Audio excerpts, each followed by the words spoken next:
ನಿಮ್ ಜಾತಕ ಸರಿ ಇಲ್ಲ, ನಿಮ್ ಗ್ರಹಗತಿ ಸರಿ ಇಲ್ಲ, ನಿಮ್ ದಶೆಗಳು ಸರಿ ಇಲ್ಲ, ನಿಮ್ ಜೀವನ ಕಷ್ಟ ಅಂತ ಹೇಳಿದಾಗ ಈ ಒಂದು ಕಥೆನ ನೀವು ನೆನ್ಪು ಮಾಡ್ಕೊಳ್ಳಿ. ಶ್ರೀಕೃಷ್ಣ ದುರ್ಯೋಧನ ಹತ್ರ ಹೋಗಿರ್ತಾನೆ ಸಂಧಾನ ಮಾಡ್ಲಿಕ್ಕೆ.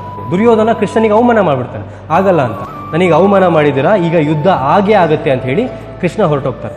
ತಕ್ಷಣ ಧೃತರಾಷ್ಟ್ರ ಜ್ಯೋತಿಷಿಗಳನ್ನ ಕರೆದು ದುರ್ಯೋಧನ ಜಾತಕವನ್ನ ತೋರಿಸಿ ಯಾರು ಗೆಲ್ತಾರೆ ಯುದ್ಧದಲ್ಲಿ, ಇವನ್ ಜಾತಕ ಹೇಗಿದೆ ಅಂತ ತೋರಿಸ್ತಾರೆ. ಸೊ ಅವರು ಎಲ್ಲವನ್ನು ಕೂಡ ನೋಡಿ ದುರ್ಯೋಧನನ ಜಾತಕದಲ್ಲಿ ಎಲ್ಲಾ ಗ್ರಹಗಳು ಕೂಡ ಉಚ್ಚ ಸ್ಥಾನದಲ್ಲಿದೆ, ನಕ್ಷತ್ರಗಳು ಪರ್ಫೆಕ್ಟ್ ಆಗಿದೆ, ಒಳ್ಳೆ ದಶೆ ನಡೀತಿದೆ, ಈ ಯುದ್ಧದಲ್ಲಿ ದುರ್ಯೋಧನನ ಗೆಲ್ತಾನೆ ಅಂತ ಹೇಳಿ ಹೋಗ್ತಾರೆ. ಸೊ ಯುದ್ಧ ಶುರುವಾಗುತ್ತೆ.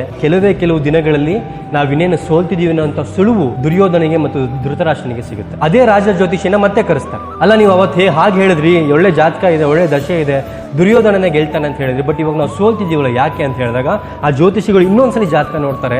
ಜಾತಕ ನೋಡಿ ಹೇಳ್ತಾರೆ, ಅವ್ರ ಕಡೆ ಯಾರೋ ಒಬ್ರು ಇದ್ದಾರೆ, ಅವರು ಗ್ರಹಗಳ ದಿಕ್ಕನ್ನೇ ಬದಲಾಯಿಸಿದ್ದಾರೆ, ನಕ್ಷತ್ರಗಳ ಪ್ಲೇಸ್ಮೆಂಟ್ ಅನ್ನ ಬದಲಾಯಿಸಿದ್ದಾರೆ, ಅವ್ರ ಕಡೆ ಯಾರೋ ಇದ್ದಾರೆ ಅಂತ. ತಕ್ಷಣ ಅಲ್ಲೇ ಇದ್ದಂತ ವಿದುರ ಹೇಳ್ತಾನಂತೆ, ಅವ್ರ ಕಡೆ ಕೃಷ್ಣ ಇದ್ದಾನೆ. ಸೊ ಕೃಷ್ಣ ಗ್ರಹಗಳ ದಿಕ್ಕನ್ನೇ, ನಕ್ಷತ್ರಗಳ ಒಂದು ಪ್ಲೇಸ್ಮೆಂಟನ್ನೇ ಬದಲಾಯಿಸ್ಬಿಟ್ಟು ಅವರು ಗೆಲ್ಲೋ ರೀತಿ ಮಾಡಿದೆ. ಯಾಕೆ? ಅವರು ಧರ್ಮದ ಪರವಾಗಿದ್ರು, ಒಳ್ಳೆಯದರ ಪರವಾಗಿದ್ರು. ಇನ್ ಕೇಸ್ ನಿಮ್ ಜಾತಕದಲ್ಲಿ ಒಳ್ಳೆ ದಶೆಗಳಿಲ್ಲ, ಒಳ್ಳೆ ನಕ್ಷತ್ರಗಳು ಬಂದಿಲ್ಲ ಅಂದ್ರೂ ಕೂಡ ನಿಮ್ಮ ಕರ್ಮ ಧರ್ಮ ಪರವಾಗಿದ್ರೆ ಅದನ್ನು ಕೂಡ ದೇವರು ಬದಲಾಯಿಸಿ ನಿಮ್ಮ ಜೀವನವನ್ನ ಸುಂದರವಾಗಿ ಮಾಡೇ ಮಾಡ್ತಾನೆ ಅನ್ನೋದು ಮಹಾಭಾರತದಲ್ಲೇ ಶ್ರೀಕೃಷ್ಣ ತೋರಿಸ್ಕೊಟ್ಟಿದ್ದಾನೆ.